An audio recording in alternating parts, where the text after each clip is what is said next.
Ji students, good morning to you all.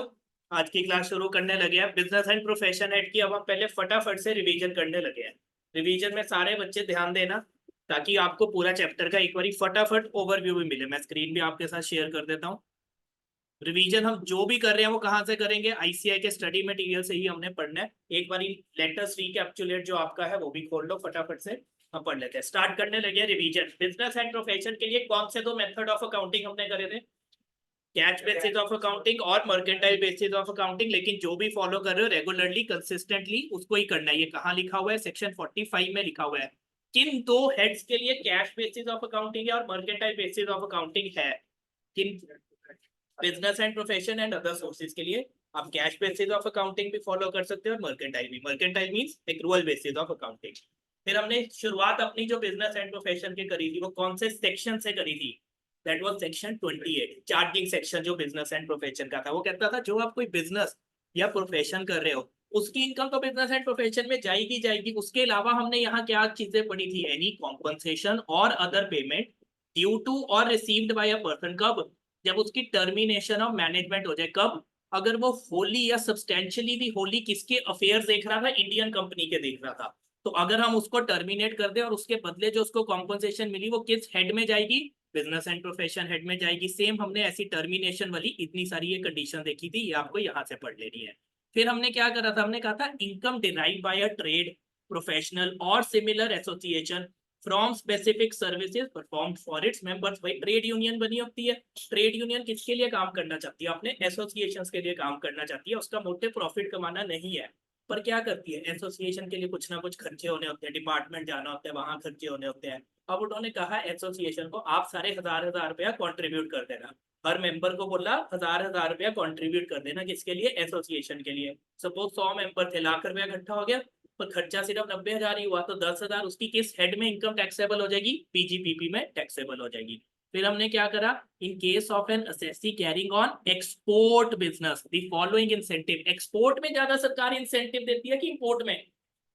Export. Export means India से बाहर जाना। सरकार चाहती है मेरा इंडिया का माल जितना ज्यादा बाहर जाएगा इंडिया की ग्रोथ होगी, क्योंकि इंडिया में ही सामान बनेगा। तो जनरली जब एक्सपोर्ट करते हैं ना, ये आपका फाइनल में कस्टम ड्यूटी चैप्टर है, आप उसमें पढ़ोगे कि कस्टम ड्यूटी में कैसे एक्सपोर्ट से रिलेटेड फायदे मिलते हैं। पर जो भी एक्सपोर्ट करा और उसके बदले मुझे फायदा मिल गया सरकार की तरफ से, वो किस हेड में टैक्सेबल होना चाहिए? पीजीपीपी में, क्योंकि एक्सपोर्ट बिजनेस ही करा था अपना, उसके कारण फायदा हो गया। तो ये जितने भी सारे फोर्थ पॉइंट में फायदे हैं ये एक्सपोर्ट से रिलेटेड है। फिर मैंने कहा the value of any benefit और परक्यूजिट अराइजिंग फ्रॉम बिजनेस और the exercise of profession whether convertible into money और नॉट इन कैश और काइंड और partly in cash partly in kind. ने कहा भैया मैं कोई बिजनेस कर रहा हूँ या मैं कोई प्रोफेशन कर रहा हूँ, मुझे कोई फीस इन काइंड दे जाता है, और चाहे मैं उसको कैश में कन्वर्ट कर सकता हूँ चाहे नहीं। एग्जाम्पल क्या लिया था क्लास में हमने? मैं प्रोफेशनल हूँ, मैंने किसी का काम करा, उससे मैंने फीस लेनी थी 75,000। वो मुझे क्या कहता है? सरकार ये लो 10 ग्राम का गोल्ड का सिक्का ले लो। 10 ग्राम के गोल्ड के कॉइन की कीमत आज की डेट में लगभग लगभग 75,000 है। वो मुझे क्या कहता है? ये लो आपकी फीस मैं कैश में नहीं दे रहा, आपको कैसे दे रहा हूँ फीस? गोल्ड कॉइन में, इन काइंड। क्या वो गोल्ड कॉइन में मार्केट में जाके बेच सकता हूँ? हाँ जी। तो वो मेरी फीस किस में कहलाएगी? पीजीपीपी में ही जाएगी। मेरी रिसीट्स, वो मेरी रिसीट्स ही है। हाँ जी। हाँ क्यों नहीं होता? कोई आपको मैंने अभी लाइव एग्जांपल दे दिया। एक बंदा आया, उससे मैंने फीस 75,000 लेनी, वो कहता मेरी जेब में ना चाहिए था, वो अभी 75,000 फीस नहीं है, गोल्ड कॉइन है, ये रख लो, इसकी भी कीमत 70। हाँ जी। डॉलर वगैरह में कर रहे हैं ना, हाँ मनी स्पेक्युलेट होती है तब उसके स्पेकुलेशन में अलग आऊंगा। ये जनरल में आ रहा हूँ कि इन काइंड रिसीव करी क्या उसमें, तो किसमें इनकम जाएगी आपकी? पीजीपीपी में जाएगी। अब कहते हैं ये तो पैसे में कन्वर्ट हो सकता था, कई चीजें पैसे में कन्वर्ट ही नहीं हो सकती। इसका एग्जांपल क्या लिया था हमने क्लास में? बिल्डर का। बिल्डर आया, बिल्डर ने मेरे से सीए से कंसल्टेंसी ली, उसकी फीस बनती है 2,40,000।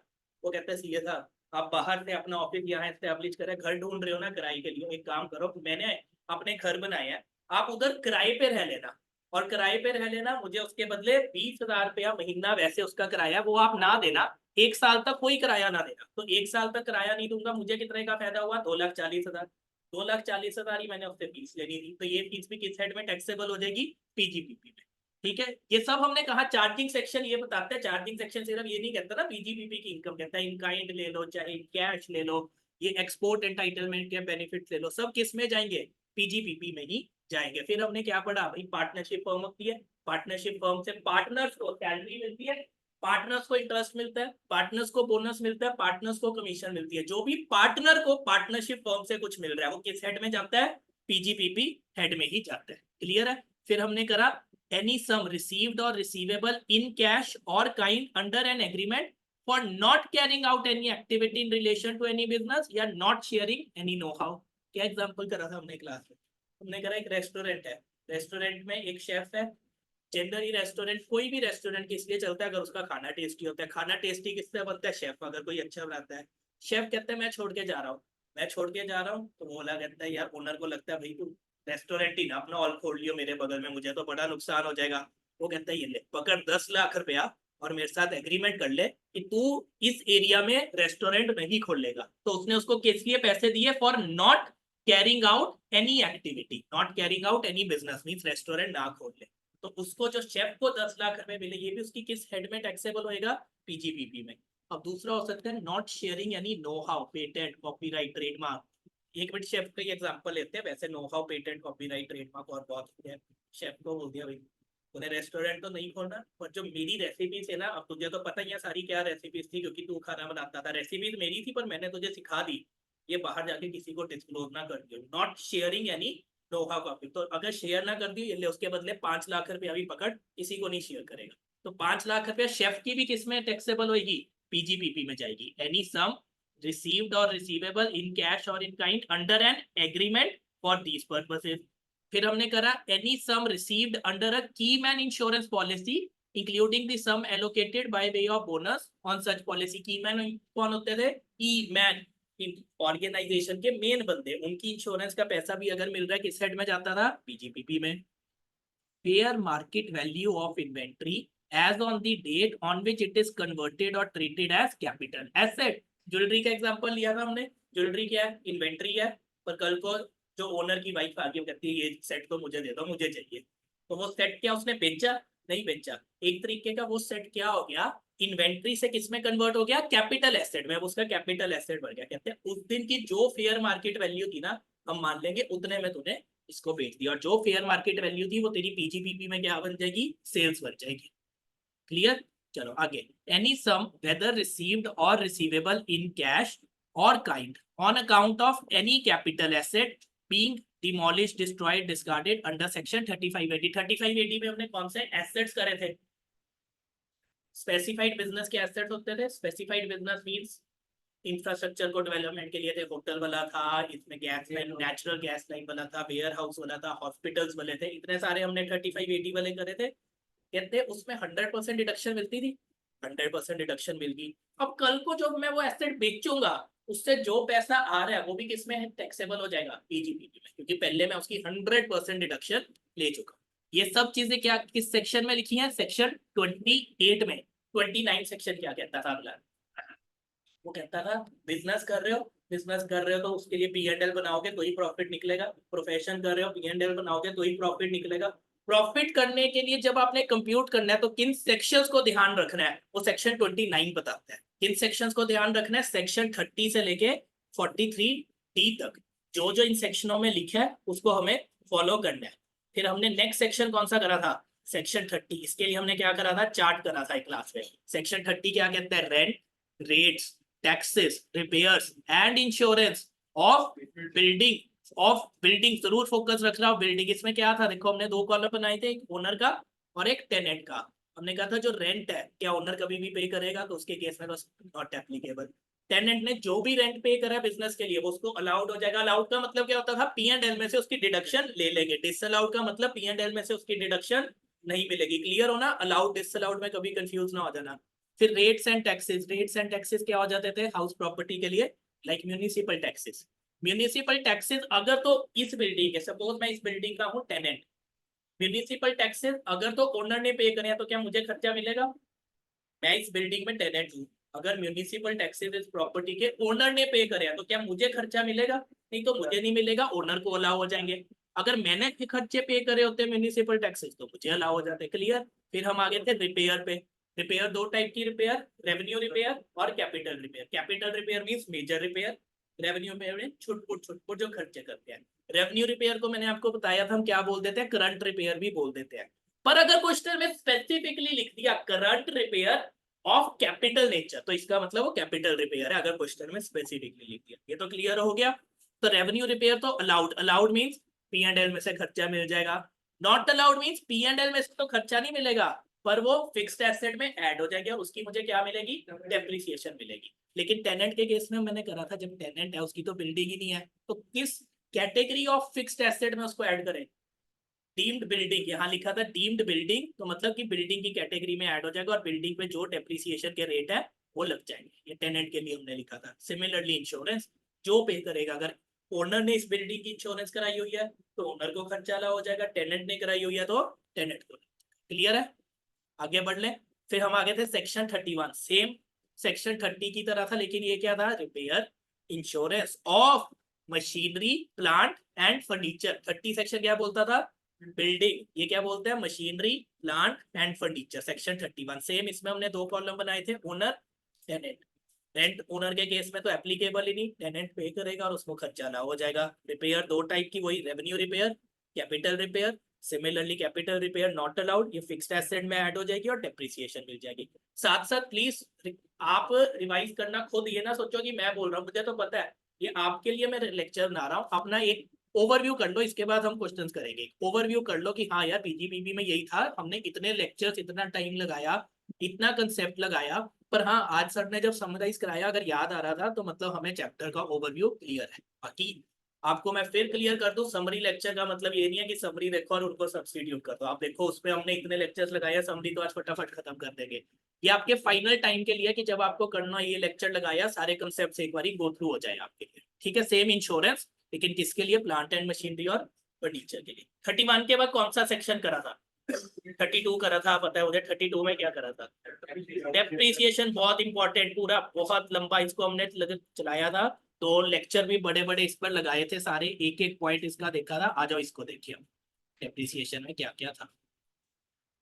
देखो डेप्रिसिएशन जनरली, बिना देखे चार्ट को, चार्ट से हमने करा था, अभी करते हैं। डेप्रिसिएशन जनरली कौन से मेथड अडॉप्ट करते हैं डेप्रिसिएशन लगाने के लिए, WDV on block of asset. एक तो ये याद रखना, ब्लॉक ऑफ एसेट्स पे WDV लगती है। जनरली तो ये फॉलो होता है, लेकिन सिर्फ पावर जनरेटिंग जो यूनिट्स है उनके लिए दो मेथड था, स्ट्रेट लाइन मेथड और WDV of block of asset. पर उन्होंने एक बार ही जौन सा मेथड ले लिया पूरी जिंदगी, उसके बाद उन्होंने वही लगाना है। उनके पास खुद के पास ऑप्शन है, किसके पास, पावर जनरेटिंग यूनिट के पास, एक बार ही लेकिन जौन सा ऑप्शन ले लिया सारी जिंदगी वही चलेगा। तो यहाँ डेप्रिसिएशन में हमने कहा था, एक तो पावर जनरेटिंग यूनिट्स, इनके पास दोनों ऑप्शन है। Other than power generating units को डेप्रिसिएशन किस पे लगेगी, WDV of block of asset. और पावर जनरेटिंग यूनिट में वंस एक्सरसाइज, तो हर साल के लिए फॉर ऑल असेसमेंट ईयर्स वही ऑप्शन चलेगा। अच्छा, डेप्रिसिएशन कब लगती थी, जब से मैंने एसेट खरीद लिया कि जब से मैंने एसेट पुट टू यूज करा, acquired and put to use. And पे भी पर्टिकुलरली प्लस का मतलब एंड दोनों देखने हैं, acquired and put to use. अच्छा, जो भी डेप्रिसिएशन के रेट होते हैं वो हाफ हो जाएंगे, कब हो जाएंगे, अगर 180 दिन से कम वो asset acquired and put to use होएगा। मतलब अगर एक एसेट मैंने मई 23 में खरीद लिया, पर उसको पुट टू यूज तो करा मैंने दिसंबर 24 में। आप खुद देखो, चाहे 1 दिसंबर को कर दिया, दिसंबर में कितने डेज, 31, जनवरी 31, फेब्रवरी अगर लीप ईयर है तो 29, मैं 1 मिनट के लिए 28 लेके चल रहा हूँ, और मार्च 31, कितने डेज हो गए, ये 121 डेज हो गए। तो इसका मतलब पुट टू यूज, दिसंबर में क्या करा था, put to use, put to use is less than 180 days, तो डेप्रिसिएशन का रेट क्या हो जाएगा, हाफ। पर अगर acquired and put to use more than 180 days है तो हमेशा फुल रेट ऑफ डेप्रिसिएशन लगेगा। उसको प्रोपोर्शनेट ना कर देना कि सर मई में खरीदा तो 11 महीने का लगेगा, नहीं। अगर acquired and put to use more than 180 days है तो पूरे साल की डेप्रिसिएशन लगेगी। क्लियर होना इसमें। और ये सिर्फ फर्स्ट ईयर के लिए देखना है, क्योंकि फर्स्ट ईयर ही नया एसेट खरीदा होगा, पुट टू यूज बाद में करता हूँ। आने वाले सालों के लिए पूरी डेप्रिसिएशन ही लगेगी। और मैंने एक क्लास में हमने इंपॉर्टेंट पॉइंट करा था, पुट टू यूज का मतलब एक्टिव पुट टू यूज की passive put to use also. Passive का मतलब, हाँ, एक्टिव का मतलब तो मैं रेगुलरली उसको यूज कर रहा हूँ, पैसिव का मतलब मैं यूज कर नहीं रहा, पर जब भी जरूरत पड़ेगी मैं यूज करूंगा। हमने क्या एग्जांपल लिया था भाई, फायर एक्सटिंग्विशर के जो हम इक्विपमेंट्स लगाते हैं, वो किस लिए लगाते हैं कि इमरजेंसी में अगर जरूरत पड़े उसको हम इस्तेमाल कर सके। और मुझे रखने तो है ना, तो उनको मैं ये नहीं कहूंगा पुट टू यूज नहीं है, नहीं वो पुट टू यूज ही है, या जब भी इमरजेंसी पड़ेगी मुझे करनी है, अगर मैंने यहाँ टांगे हुए हैं जैसे वो फायर एक्सटिंग्विशिंग का इक्विपमेंट टंगा हुआ है, जब भी जरूरत पड़ेगी उसको मैं यूज करूंगा, तो that is passive put to use. Spare, हम स्पेयर पार्ट्स रखते हैं, बड़ी बड़ी फैक्ट्रीज होती है, मशीनरी चलती है, उनका कोई भी पार्ट खराब हो जाए तो उनको स्पेयर पार्ट रखने पड़ते हैं, तो spare parts are also passive put to use. Clear है? ये तो active put to use and passive put to use both are included in this put to use. Clear? आगे बढ़ ले। फिर हमने देखा WDV of block of assets में लगनी है डेप्रिसिएशन। डब्ल्यूडीवी कैसे कैलकुलेट करेंगे? देखो डब्ल्यूडीवी करेंगे opening WDV on 1 April of relevant previous year. इसमें जो भी एसेट मैंने खरीदे, actual cost of asset acquired during the previous year less money receivable for asset sold, जो आपसे भी मैंने एसेट बेच दिया या मैंने स्क्रैप में कर दिया, डिमोलिश कर दिया, डिस्ट्रॉय कर दिया, उसके बदले जो मुझे पैसा मिला वो मैं क्या कर दूंगा, माइनस कर देता था इसमें। या स्लम सेल के केस में स्लम सेल क्या होती थी, कैपिटल गेन में पढ़ा था हमने, पूरा का पूरा यूनिट ही बेच दिया without assigning any individual value to any asset और लाइबिलिटी। मैंने ये नहीं कहा अच्छा ये प्लांट एंड मशीनरी है, ये लो ये 2 लाख की, ये दूसरी प्लांट एंड मशीनरी है ये 3 लाख की, मेरी लाइबिलिटीज खड़ी है 1 लाख की, नहीं, मैंने कहा ये लो ये मेरा पूरा बिजनेस है, उन्हें खरीदना है, पूरे बिजनेस की बात कर, उसको हम बोलते हैं स्लम सेल। तो कहते हैं स्लम सेल में हमने ये कैपिटल गेन में तो पढ़ा ही था उसके लिए कैसे कैलकुलेट करते हैं, पर जब स्लम सेल करोगे आपकी बैलेंस शीट में एसेट्स तो थे ना, आपने वो बेच दिए, तो डब्ल्यूडीवी उस केस में कैसे कैलकुलेट करोगे? कहते हैं actual cost of asset, slump sale में जौन सा एसेट जब खरीदा उसकी एक्चुअल कॉस्ट होगी less depreciation that would have been allowable to assessee for any assessment year as if asset was the only asset in the block। means अगर 2 plant and machinery है, पहले एक प्लांट एंड मशीनरी को ले लो, assume करो सिर्फ वही है, उसकी एक्चुअल कॉस्ट थी सपोज 16, और वो जितने साल के लिए यूज हुआ था उसकी डेप्रिसिएशन माइनस कर दो, जो अमाउंट बचेगी वो यहाँ आ जाएगी। क्लियर है? अच्छा, फिर ये आ गई WDV at the end of the financial year. इसमें से मैं क्या माइनस करूंगा? डेप्रीसिएशन। डेप्रीसिएशन इसमें से माइनस करूंगा, ना कि जो भी एसेट मैंने खरीदा है। सपोज इस साल एसेट खरीदा हो सकता है 100 लाख का, 100 लाख के ऊपर नहीं डेप्रीसिएशन लगाऊंगा, पहले देखूंगा ओपनिंग डब्ल्यूडीवी क्या थी, उसमें इस साल की कॉस्ट प्लस तक करूंगा, कोई एसेट बेच दिया तो माइनस करूंगा, जॉन सी क्लोजिंग डब्ल्यूडीवी आ जाएगी उस पर डेप्रीसिएशन का रेट लगाऊंगा। और ये रेट फुल लगेगा कि ये रेट हाफ लगेगा, वो किस पे डिपेंड करेगा, वो asset acquired and put to use कितने डेज के लिए। क्लियर हो रहा है? अब मुझे खुद बता दो, यहाँ सपोज ये थी अगर प्रीवियस ईयर 23-24 की बात करूं, रेलेवेंट प्रीवियस ईयर मतलब हो गया 1 अप्रैल 23। यहाँ अब मुझे ये बताओ, अगर क्वेश्चन में आपको गिवन है closing WDV as on 31/3/23, closing WDV is 80 lakhs, depreciation for the year 22-23 is 20 lakhs। ध्यान से देख लो मैंने क्या लिखा है, closing WDV as on 31/3/2023 is 80 lakhs, depreciation for the year 22-23 is 20 lakhs। यहाँ पे कौन सी वैल्यू आएगी opening WDV as on 1/4/23?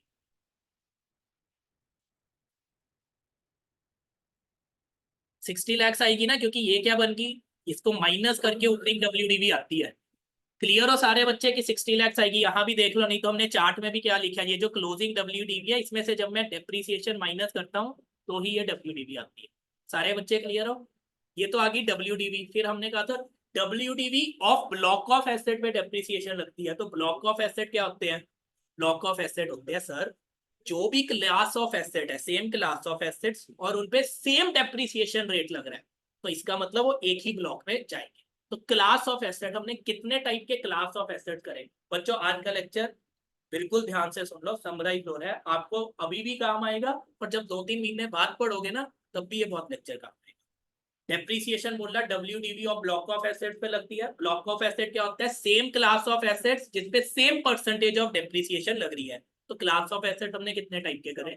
4 type के करे सर। एक तो इंटेंजेबल एसेट हो गया, उस पर तो फ्लैट 25% डेप्रिसिएशन लगती है। इंटेंजेबल एसेट में sir patent, copyright, know how, franchisee सब आ जाता है, पर क्या चीज नहीं आती?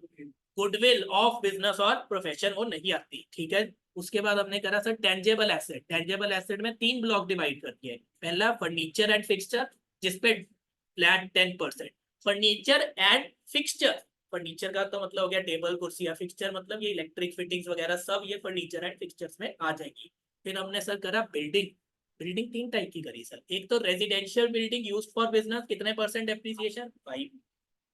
उसके बाद करा जो टेम्पररी स्ट्रक्चर्स है, प्योरली टेम्पररी स्ट्रक्चर्स, उस पे 40%, फिर अदर देन दीज पे 10%। क्लियर हो गया, ये कैटेगरी भी खत्म। फिर हम आगे प्लांट एंड मशीनरी पे।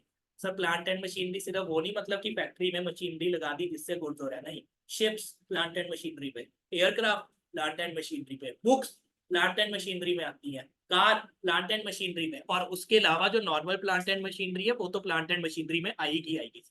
जो नॉर्मल प्लांट एंड मशीनरी है उस पर डेप्रिसिएशन का रेट कितना लगता है? 15%। ये लिखा हुआ है कि अदर प्लांट एंड मशीनरी पे तो 15%। अब आ जाओ, जो सड़क पे चलने वाली गाड़ियां हैं उस पर कितना लगता है?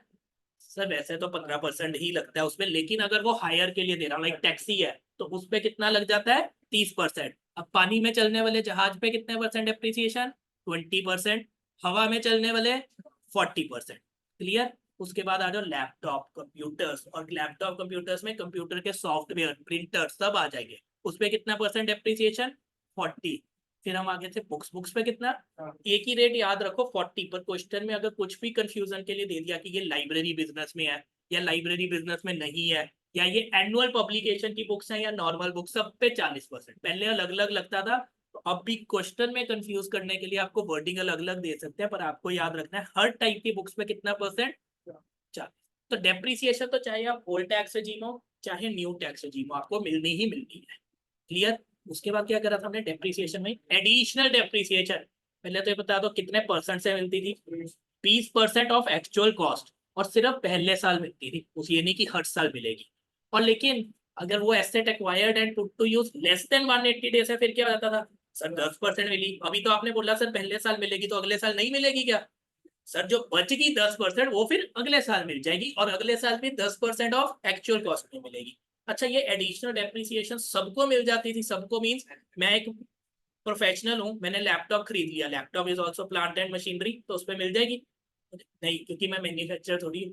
क्या एक कपड़े का व्यापारी जिसने नीचे कपड़े की शॉप खोल ली हुई है, वो क्या करता है? आगे किसी से शर्ट्स खरीदता है और फिर बेच देता है, उसको मिल जाएगी? नहीं, क्योंकि वो ट्रेडर है, वो मैन्युफैक्चरर नहीं है। एडिशनल डेप्रिसिएशन किसको मिलती है? मैन्युफैक्चरर को ही मिलती है, और ये एडिशनल है, तो in addition to normal depreciation है। मींस नॉर्मल तो मिलेगी ही मिलेगी, उसके अलावा इसको भी मिलेगी।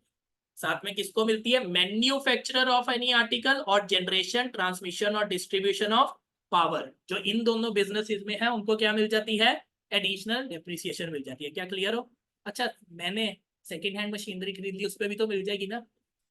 नहीं, सिर्फ न्यू प्लांट एंड मशीनरी पे, और प्लांट एंड मशीनरी पे मिलती है, सिर्फ ये याद रखना, सिर्फ प्लांट एंड मशीनरी पे, ना बिल्डिंग पे मिलती है ना कुछ, सिर्फ plant and machinery. Plant and machinery second hand नहीं होनी चाहिए, और ऑफिस प्रेमिसेस में इंस्टॉल नहीं होनी चाहिए। आपको एग्जांपल दिया था, ऑफिस प्रेमिसेस होता है ना, एक तो देखो फैक्ट्री होती है जहां मैन्युफैक्चरिंग हो रही है, एक उसका एडमिन ऑफिस भी तो होता है जहां स्टाफ बैठा काम कर रहा होता है। अब मैंने कंप्यूटर खरीदा और वो एडमिन ऑफिस में लगा दिया, क्या मुझे उसकी एडिशनल डेप्रिसिएशन मिलेगी? नहीं मिलेगी। पर वो कंप्यूटर खरीदा और वो किसी मशीनरी के साथ अटैच करना था, उसकी मॉनिटरिंग करनी थी, तो मिल जाएगी? हाँ मिल जाएगी, क्योंकि computer is also plant and machine. Clear होना है सारे? और कहते वैसे तो शिप्स प्लांट एंड मशीनरी है, शिप्स प्लांट एंड मशीनरी के ब्लॉक में ही आती है ना, एयरक्राफ्ट भी प्लांट एंड मशीनरी के उसमें आती है, पर कहते हैं एडिशनल डेप्रिसिएशन शिप्स, एयरक्राफ्ट और ट्रांसपोर्ट व्हीकल्स इन पर नहीं मिलेगी। क्लियर है? ये आपको चार्ट में स्पेसिफिकली लिखा था, और ये लिखा था following plant and machineries are excluded. और कहते plant and machinery on which 100% deduction is allowed. 35 AD में 100% डिडक्शन अलाउड होती है, सेक्शन 35 में 100% डिडक्शन। कहते हैं जब 100% डिडक्शन ही अलाउ कर दी, तो फिर भाई एडिशनल डेप्रिसिएशन का कोई क्वेश्चन नहीं। अच्छा, ये सिर्फ न्यू टैक्स रजीम में मिलती थी कि ओल्ड टैक्स रजीम में? एडिशनल डेप्रिसिएशन सिर्फ ओल्ड टैक्स रजीम में मिलती थी, ये लिखा हुआ है, not available in new tax regime. Clear है? नॉर्मल डेप्रिसिएशन दोनों में मिलेंगी, additional depreciation is only available once. लेकिन बोथ नॉर्मल डेप्रिसिएशन और एडिशनल डेप्रिसिएशन हाफ हो जाएंगी if acquired and put to use for less than 180। और अगर कोई एसेट मैंने कुछ बिजनेस के लिए यूज करा है, कुछ पर्सनल पर्पस के लिए यूज करा है, तो क्या हो जाती थी डेप्रिसिएशन? प्रोपोर्शनेट। सपोज कार ले लो, कार मैं 50% बिजनेस के लिए यूज करता हूँ, 50% अपने पर्सनल पर्पस के लिए यूज करता हूँ, तो डेप्रिसिएशन भी क्या हो जाएगी, हाफ हो जाएगी। क्या क्लियर सेक्शन 32? उसके बाद सेक्शन 33 क्या करा था? 33 कराया ही नहीं आपने। 33 34 हमारे सिलेबस में नहीं है, ये बताया था आपको। फिर 35 क्या करा था? साइंटिफिक रिसर्च, बहुत इंपॉर्टेंट सेक्शन 35 भी। ये था आपका पूरा चार्ट बनाया था हमने। तो इसमें क्या कर रहा था, साइंटिफिक रिसर्च अगर असेसी खुद के लिए कर रहे हैं फॉर हिज ओन बिजनेस, यहाँ पे करा था incurred by assessee on scientific research related to business of assessee, business of assessee. इसमें दो टाइप के हमने कहा था, आज बिजनेस शुरू हुआ है, साइंटिफिक रिसर्च बिजनेस शुरू करने के बाद भी कर सकता है, बिजनेस शुरू करने से पहले भी कर सकता है, यही पढ़ा था हमने। अच्छा, दोनों केसेस में चाहे बिजनेस शुरू करने से बाद साइंटिफिक रिसर्च करिए एसएससी ने खुद, या बिजनेस शुरू करने से पहले साइंटिफिक रिसर्च करिए एसएससी ने खुद, दो टाइप के खर्चे होते थे, रेवेन्यू खर्चा और कैपिटल खर्चा। तो कैपिटल खर्चे की तो 100% डिडक्शन मिल जाती थी, सारे कैपिटल खर्चे की नहीं। लैंड बताया था, लैंड पे डेप्रिसिएशन भी नहीं मिलती, याद रखना, खुद पढ़ लो, डेप्रिसिएशन के ब्लॉक में कोई लैंड नहीं पड़ा। लैंड जनरली एप्रिशिएट करती है, बिल्डिंग पे डेप्रिसिएशन मिलती है। वैसी इसमें भी कैपिटल एक्सपेंडिचर कुछ भी करा है उसकी मुझे 100% डिडक्शन मिल जाएगी, फुल्ली अलाउड, लेकिन अदर देन लैंड, लैंड की नहीं मिलेगी। तो ये क्लियर हो। अब आ जाओ रेवेन्यू पे। बिजनेस शुरू करने के बाद रेवेन्यू एक्सपेंडिचर करा तो सारा खर्चा मिल जाएगा, चाहे पानी बिजली, रेवेन्यू मींस नॉर्मल खर्चा, पानी बिजली सैलरी सब खर्चा मिल जाएगा। पर बिजनेस शुरू करने से पहले रेवेन्यू खर्चे पे लिमिट थी। क्या लिमिट थी, अगर किसी को याद हो? खुद याद कर लो, मजाक नहीं, आप खुद कहोगे सर हमारा बिजनेस प्रोफेशन फिट हो गया। सैलरी एक तो कहते हैं किस पे मिलेगा, रेवेन्यू खर्चे सिर्फ दो टाइप के मिलेंगे, जो साइंटिफिक रिसर्च के लिए मैंने मटेरियल इनपुट लिया, और सैलरी, सैलरीज में भी एक्सक्लूडिंग पर्क्स था, ये लिखे हुए यहाँ पे दो चीजें, एक्सक्लूडिंग पर्क्स था।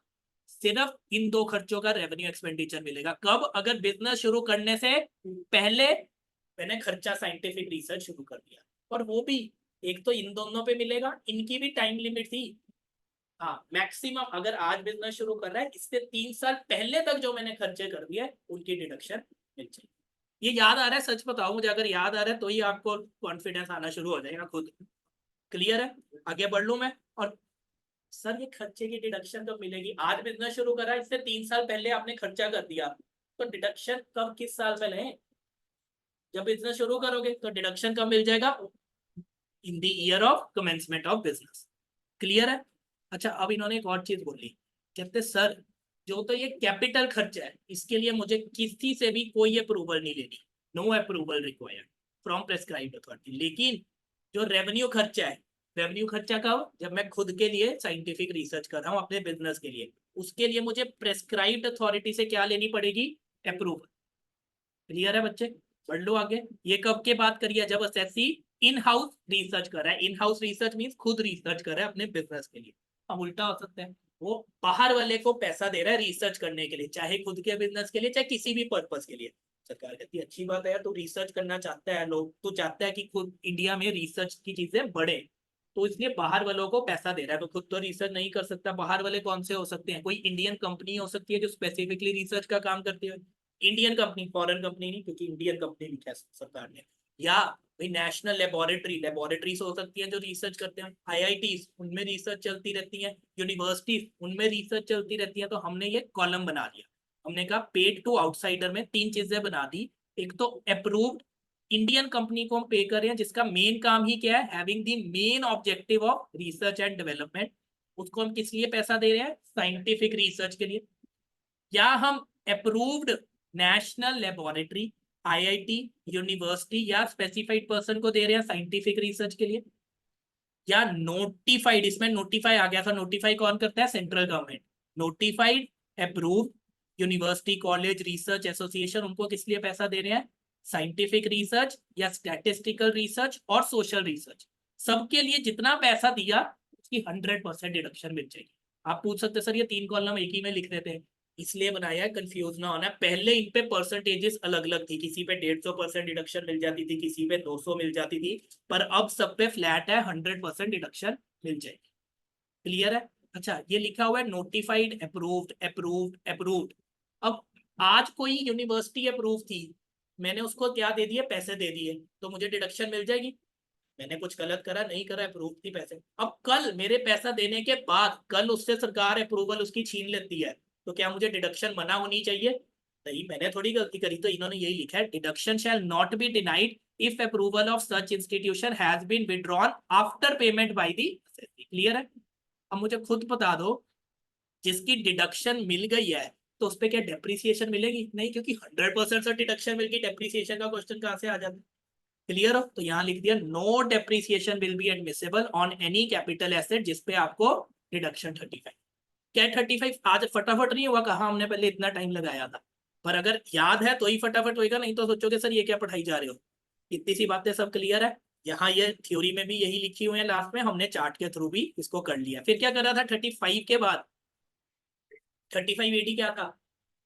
Specified business. Specified business generally याद रखना, इंफ्रास्ट्रक्चर को डेवलप करने के लिए, इंफ्रास्ट्रक्चर को डेवलप करने के लिए। इनकी डेट्स भी जितनी याद रख सको उतना बेटर है।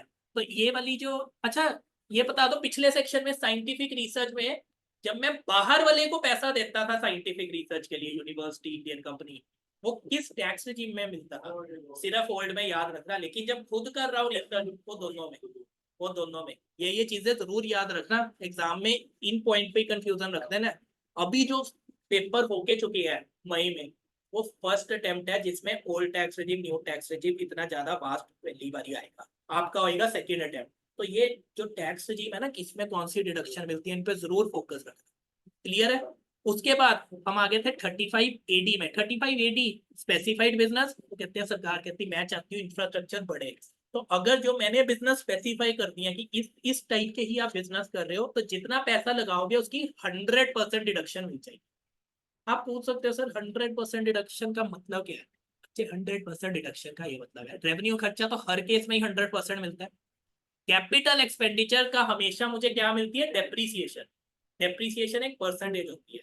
तो जब मैं कह रहा हूँ 100% डिडक्शन, उसमें कैपिटल एक्सपेंडिचर की भी मुझे 100% डिडक्शन मिल जाए। समझ आती है कि 100% डिडक्शन से क्या फायदा है?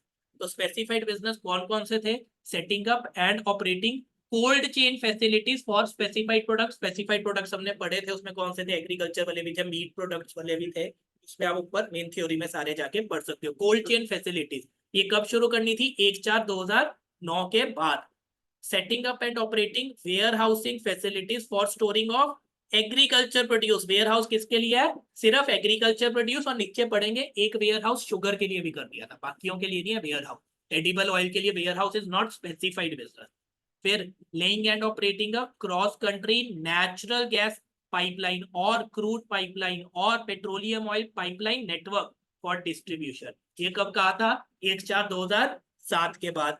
फिर building and operating a hotel of 2 star और अबव कैटेगरी। 2 स्टार से ऊपर का अगर होटल बना दो, क्योंकि सरकार चाहती है टूरिज्म इंडस्ट्री ग्रो है, उसके लिए होटल्स होंगे तो ही लोग जा पाएंगे, तो सरकार ने कहा भाई होटल्स भी बना दो। 2010 के बाद जब भी एक शुरू करा स्पेसिफाइड बिजनेस, फिर सरकार कहती लोग बीमार भी हो रहे हैं, सिर्फ शहरों में तो हॉस्पिटल है, गाँव में भी नहीं है। एनकरेज करा तुम कहीं भी हॉस्पिटल बनाओ, लेकिन कम से कम 100 बेड्स तो उसमें लगाए होना चाहिए, विद एटलीस्ट 100 बेड्स। फिर कहते हैं यार, सरकार कहती है धीरे धीरे सब पढ़ना चाहिए यार, अभी लोग इतना स्लम में रहते हैं, स्लम में रहते हैं, उनके लिए अच्छी तरीके से अगर घर बन जाए, तो सरकार ने क्या हाउसिंग प्रोजेक्ट बनाओ फॉर स्लम रीडेवलपमेंट।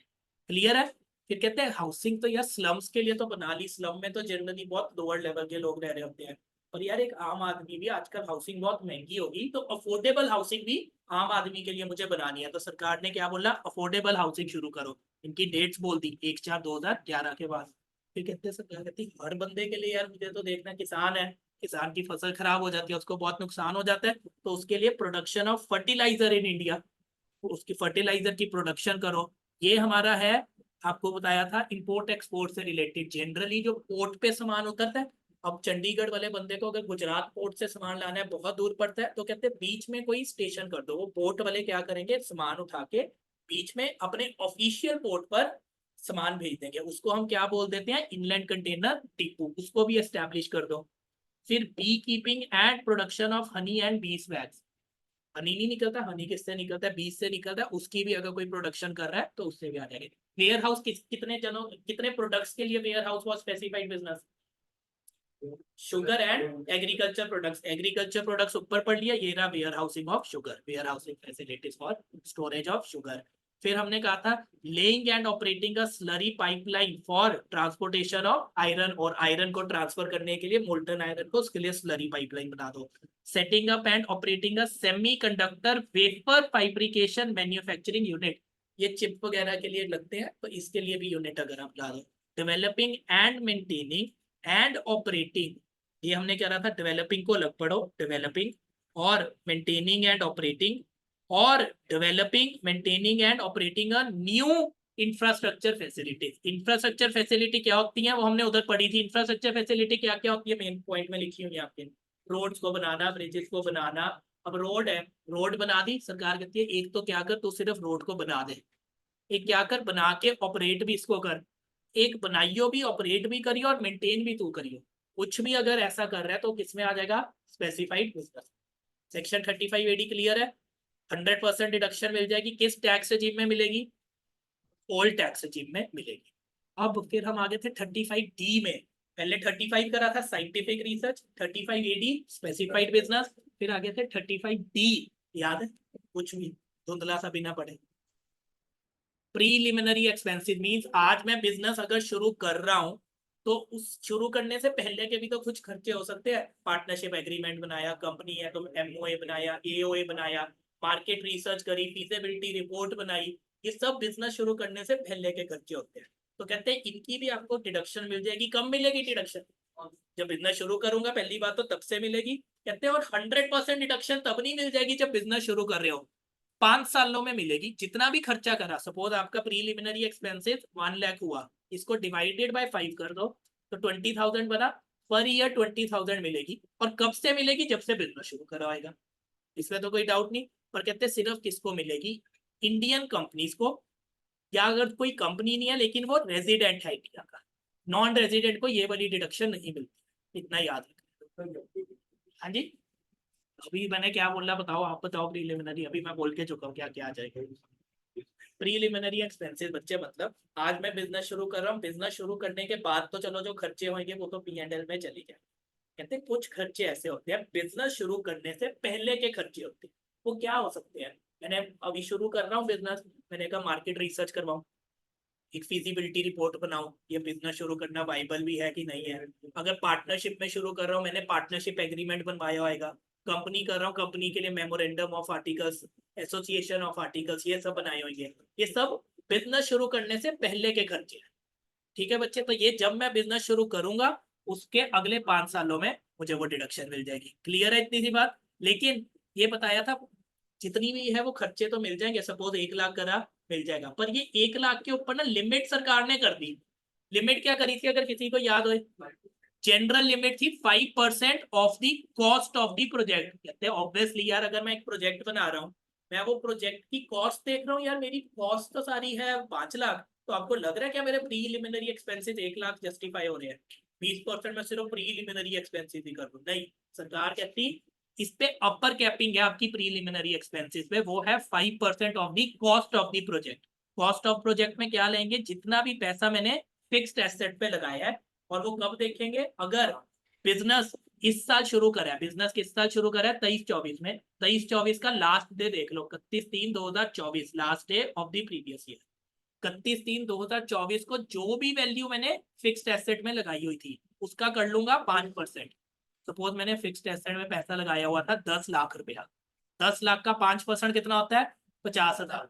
तो मैक्सिमम प्रीलिमिनरी एक्सपेंसेस मुझे कितने अलाउड होंगे, 50,000 ही जाएगी, जबकि मैंने इनकर कितने करे थे प्रीलिमिनरी एक्सपेंसेस 1 लाख, पर मुझे अलाउ कितने होंगे, 50,000। अब 50,000 को मैं डिवाइडेड बाय 5 करके हर साल में 10-10,000 की डिडक्शन।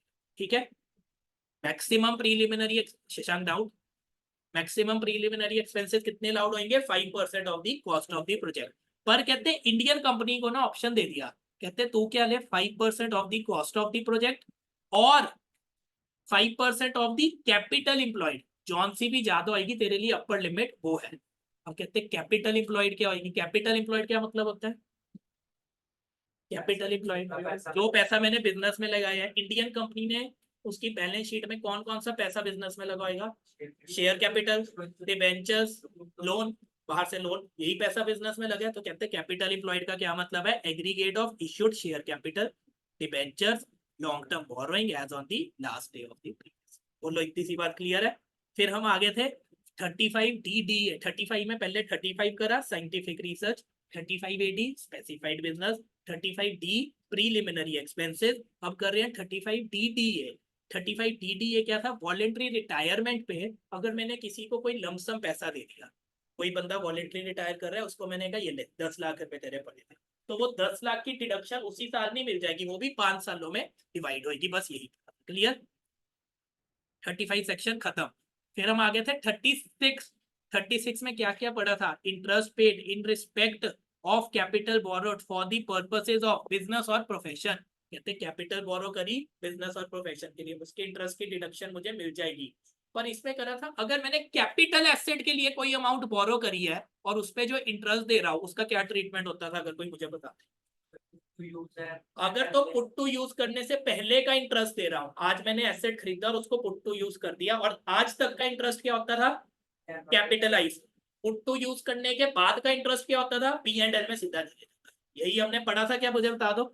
फिर हमने करा था 36(1)(4। ये क्या कहता था? एम्प्लॉयर ने कोई भी पैसा दिया इंप्लॉइज के वेलफेयर के लिए, वो भी स्पेसिफाइड वेलफेयर। कौन से थे? Recognise provident fund, approved superannuation fund, और इसमें ग्रेचुटी भी थी। अप्रूव्ड ग्रेचुटी ऑल्सो लिख ले रहा, approved gratuity will also come here. कि इसमें इंप्लॉयर का कोई भी जो पैसा मिला उसकी क्या मिल जाएगी? मुझे डिडक्शन मिल जाएगी। यही पढ़ा था, याद आ रहा है कि नहीं आ रहा? फिर 36(1)(4 है, इसमें मैं क्या कहता था? इंप्लॉयर ने इंप्लॉई के लिए एनपीएस में पैसा डाल दिया। एनपीएस वॉज 80 CCD, तो उसकी भी डिडक्शन अलाउ हो जाती थी, पर कोई लिमिट थी। 10% ऑफ सैलरी, सैलरी का मतलब था बेसिक पे plus dearness allowance which enters into the retirement benefit. Clear है? आगे बढ़ लो। फिर any sum paid by the SSC by, अच्छा ग्रेचुटी फंड इन्होंने यहाँ पे अलग से भी लिख दिया। ठीक है जी, क्लियर है। उसको अब उधर ना लिखना, ग्रेचुटी फंड अगर उधर लिख दिया तो काट देना।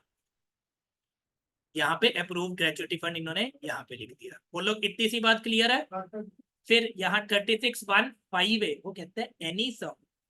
ये थोड़ा सा इंपॉर्टेंट था, मुझे याद करा देना अगर किसी को याद हो। Any sum received by the assessee employer as contribution from his employees.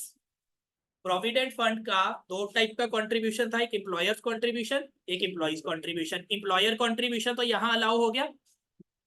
यहाँ बात कर रहे हैं एम्प्लॉई के कंट्रीब्यूशन की। कहते ये कब अलाउ होगा? अगर उस प्रोविडेंट फंड की ड्यू डेट से पहले जमा करा दो। अगर एक दिन भी लेट हो गए तो अलाउ नहीं होगा, इसमें ये याद रखना है। क्या जी? वो जो भी डेट हो प्रोविडेंट फंड के लिए 16वां हो जाती है। मैं कह रहा हूँ कोई भी डेट हो जाए, सपोज मैं आपको एग्जांपल दिया था फेब्रुवरी का प्रोविडेंट फंड डिपॉजिट कराना होता है 15 मार्च से।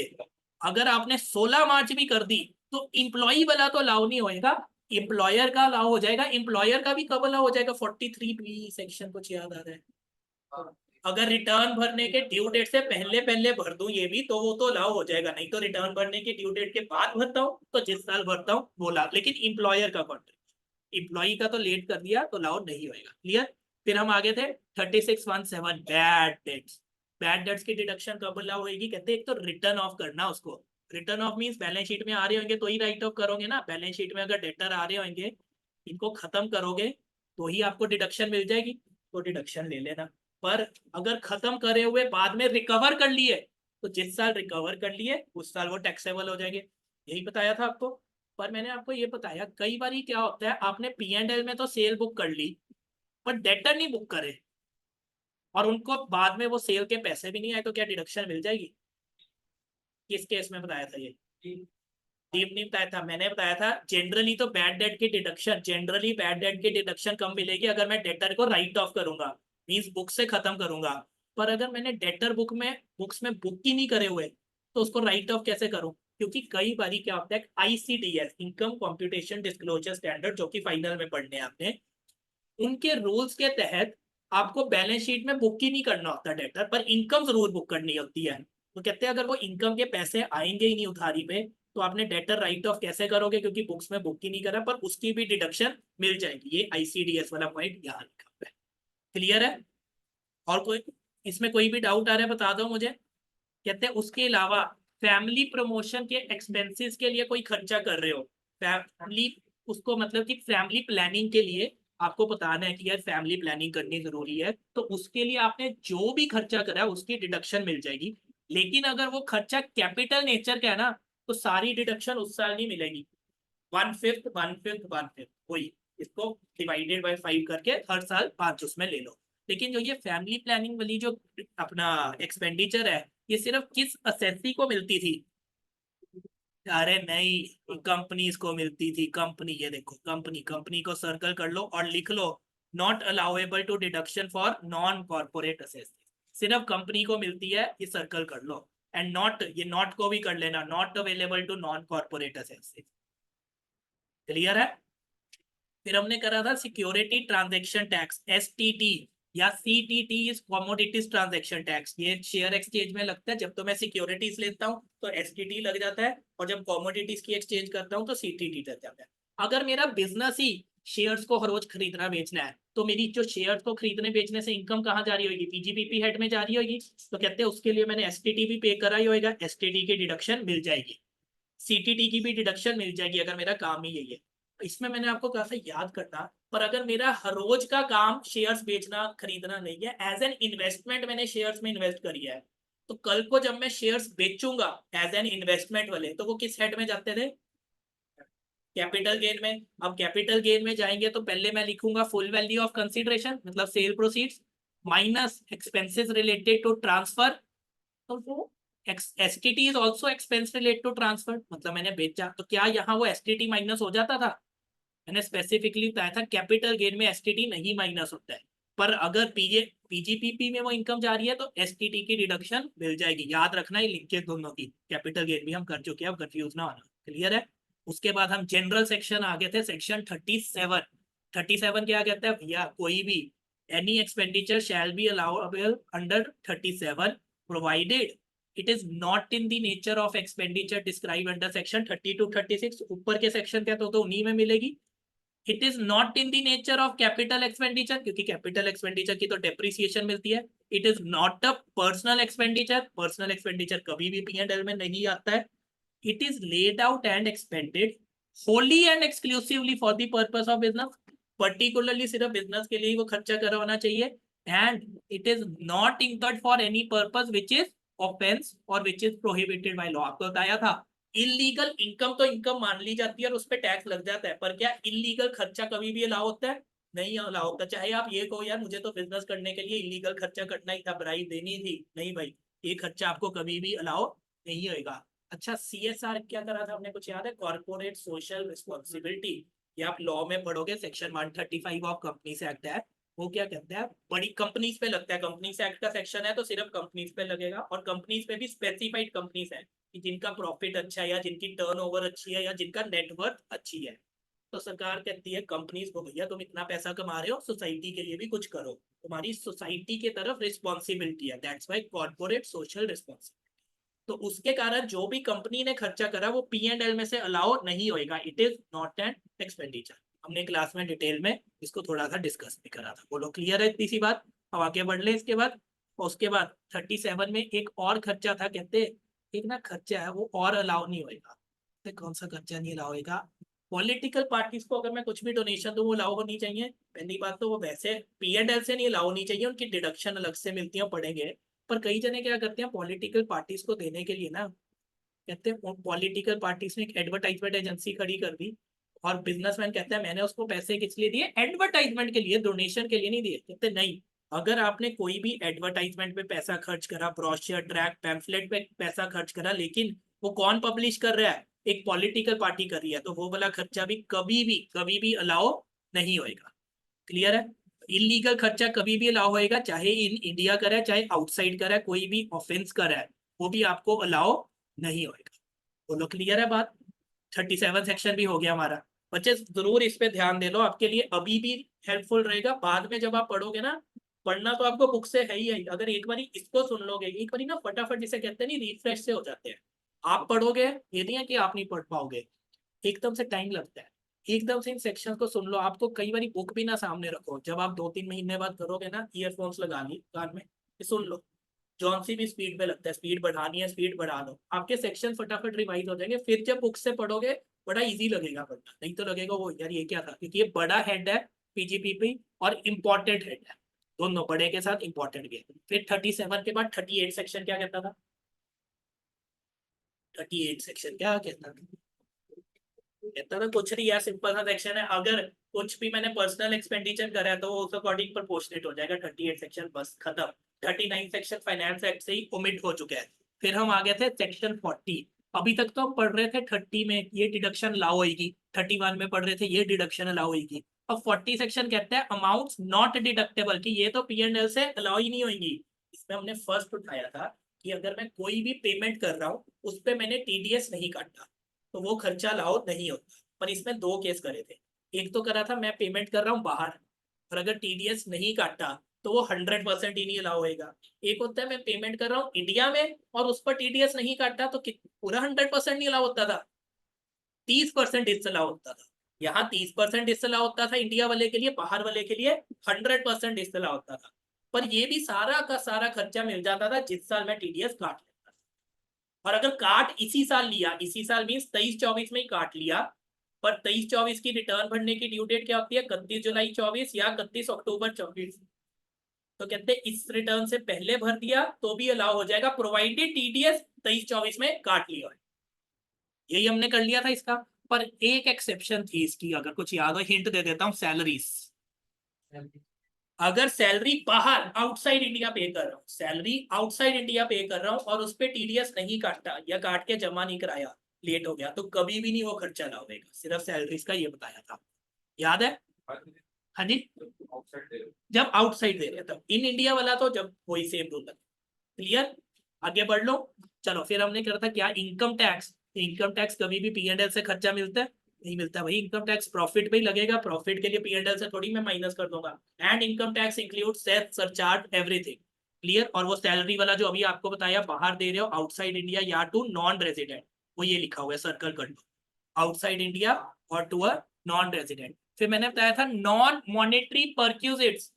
नॉन मॉनेटरी परक्यूजिट्स पे अगर इंप्लॉयर ने टैक्स दे दिया एम्प्लॉय के बिहाफ पे, non monetary perquisites car gift करी, नॉन मॉनेटरी पैसा नहीं कार दिया, उस पे टैक्स किसने पे कर दिया? एम्प्लॉयर ने एम्प्लॉय के बिहाफ पे। क्या वो टैक्स की डिडक्शन एम्प्लॉयर को मिलती थी?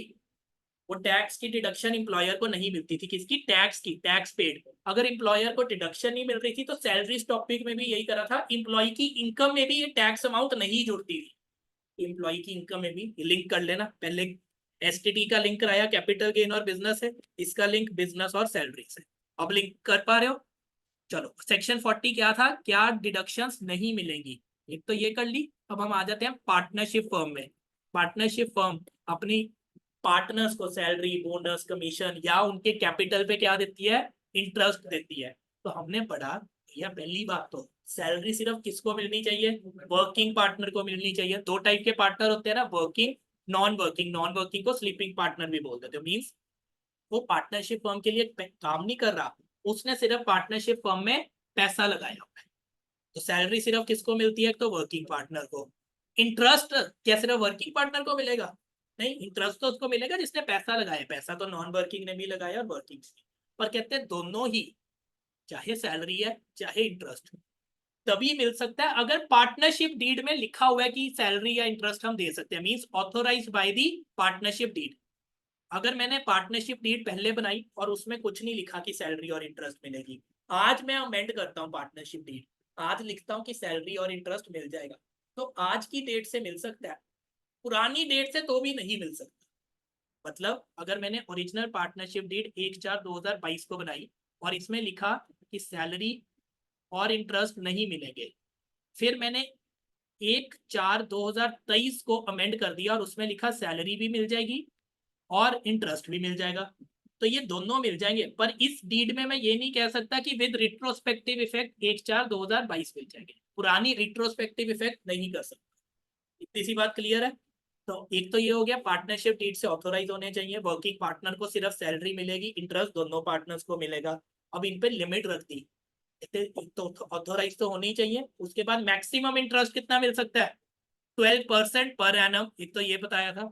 फिर सैलरी पे भी बताया था, सैलरी पे भी कहते हैं on first 3 lakhs of book profit कितना मिलेगा? 1.5 लाख। और 90% of book profit whichever is higher, और उसके बाद का जो प्रॉफिट होएगा 3 लाख के ऊपर कोई भी प्रॉफिट होएगा उस पर 60%। बुक प्रॉफिट का मतलब कि जो इनकम टैक्स के प्रोविजंस के अकॉर्डिंग आप प्रॉफिट निकालते हो उसको हम बुक प्रॉफिट कहते हैं, बस उसमें से सैलरी माइनस नहीं होगी, उसमें से सैलरी माइनस नहीं होगी, ये बुक प्रॉफिट का मतलब लिखा हुआ है। इतनी सी बात सबको क्लियर है? बोलो आगे बढ़ लो। उसके बाद सेक्शन 40 क्या था, फिर से बोल दो प्लीज, जरूरी होता है। सेक्शन 40 क्या था? इन जनरल जो डिडक्शन नहीं मिलेंगी, इनएडमिसेबल डिडक्शन, पहले करी वो, फिर पार्टनरशिप फॉर्म की। अब मैंने बताया यार मैं अपने रिलेटेड पार्टी से कोई ट्रांजेक्शन कर रहा हूँ, तो रिलेटेड पार्टी से तो जानबूझ के गलत भी कर सकता हूँ ना, हो सकता है मार्केट में तो उसकी वैल्यू 1 लाख की हो, मैं उसको कहूँ भाई 5 लाख का बिल दे दे ताकि मैं 5 लाख की डिडक्शन दे दूँ, ठीक है, और वो रिलेटेड पार्टी है तो कर भी सकता है। कहते हैं रिलेटेड पार्टी में असेसिंग ऑफिसर चेक करेगा कि जितनी भी वैल्यू एक्सेस होगी उसको वो क्या कर देगा, डिसअलाउ कर देगा। ये नहीं है कि आप रिलेटेड पार्टी से कर ही नहीं सकते। अगर मैंने फर्नीचर खरीदना है, मेरे भाई की फर्नीचर की दुकान है, मैं क्यों नहीं खरीद सकता उससे? पर हाँ अगर फेयर मार्केट वैल्यू से एक्सेस में खरीद रहा हूँ तो वो वाली अलाउ नहीं होगी। रिलेटिव कौन है ये हमने सब पढ़ लिया था, रिलेटेड पार्टीज किस किस के लिए कौन कौन होंगे, क्लियर। अब नेक्स्ट 40A3, इसको सेक्शन नंबर को भी जरूर याद रखना है। 35 सेक्शन को भी जरूर याद रखना, 35AD को भी याद रखना, 32 को भी, इस सेक्शन नंबर को भी जरूर याद रखना। ये क्या था हमने पढ़ा था, 10,000 से ज्यादा की पेमेंट एक दिन में एक बंदे को अगर मैंने कैश में दे दी तो वो वाला खर्चा डिसअलाउ हो जाए। यही लेकिन लिमिट 10,000 से बढ़कर कितनी हो जाएगी, 35,000, किसके लिए, ट्रांसपोर्टर के, क्लियर, यही पढ़ा था। पर और बैंक रूट में मींस या तो अकाउंट पे ही चेक से दिया है क्या, आपको मैंने उस दिन भी बताया था चेक होता है, आपने फाउंडेशन में क्योंकि नहीं तो नहीं पढ़ा, ये फाउंडेशन में होता है। ये तो नॉर्मल चेक हो गया, यहाँ पे बंदे का नाम लिख दिया और अमाउंट, क्या ये अकाउंट पे ही चेक है? नहीं। तो अगर मैंने नॉर्मल चेक बंदे को दे दिया वो एज अ कैश ही कंसीडर होएगा। अकाउंट पे ही चेक का मतलब होता है ये चेक, यहाँ मैं 2 लाइन्स ऐसे खींचता हूँ, 2 लाइन इसको तो बोलते हैं क्रॉस चेक, जब 2 लाइन डालता हूँ 2 लाइन के बीच में जब लिख देता हूँ अकाउंट पे ही, इसको बोलते हैं अकाउंट पे ही चेक। ये बच्चे ये मतलब होता है, देखो चेक होता है ना, अगर चेक मैंने आपको जॉयदीप को दे रहा हूँ तो जॉयदीप अगर मैंने चेक पे लिख दिया सिर्फ जॉयदीप और यहाँ लिख दिया 10,000, तो आप बैंक के पास जाओगे ना, उनको बोलोगे देखो 10,000 का चेक, क्या तो वो आपको 10,000 कैश दे देंगे कि आपके नाम का चेक क्या दे देंगे। पर अगर मैंने यहाँ पे 2 लाइनें खींच के अकाउंट पे ही लिख दिया ना तो वो आपको कैश नहीं देंगे, आपको अपने बैंक में जाके वो चेक लगाना पड़ेगा, आपके अकाउंट में ही पैसा आएगा, दैट इज अकाउंट पे ही चेक। तो भी उसको बोलते हैं क्रॉस चेक, तो वो आपके बिहाफ पे किसी और के अकाउंट में भी चाहे जा सकता है, तो क्रॉस चेक भी कैश ही कंसिडर होता है। अगर मैं क्रॉस चेक मीन्स सिर्फ 2 लाइनें खींच दी, ये भी सिर्फ कैश ही कंसिडर होएगा। सिर्फ अकाउंट पे ही चेक का मतलब है कि बैंक रूट के थ्रू पेमेंट हुई है। मतलब अगर मैंने किसी को 12,000 की पेमेंट क्रॉस चेक से भी कर दी तो ये भी डिसअलाउ हो जाए क्योंकि ये एज अ कैश ही ट्रीट होगी। और क्या क्या मेथड से प्रेस्क्राइब मोड्स, अकाउंट में पेमेंट दे दियो, credit card, debit card, UPI, Google Pay, भीम, आधार पे, ये सब आपके जो है उस पे आ जाएंगे। बोलो क्लियर है इतनी सी बात। लेकिन कुछ एग्जांपल्स हमने करे थे जो कि रूल 6DD में लिखे थे कि जिनमें मैं 10,000 से ज्यादा की पेमेंट भी कर सकता था कैश में और वो अलाउ हो जाती।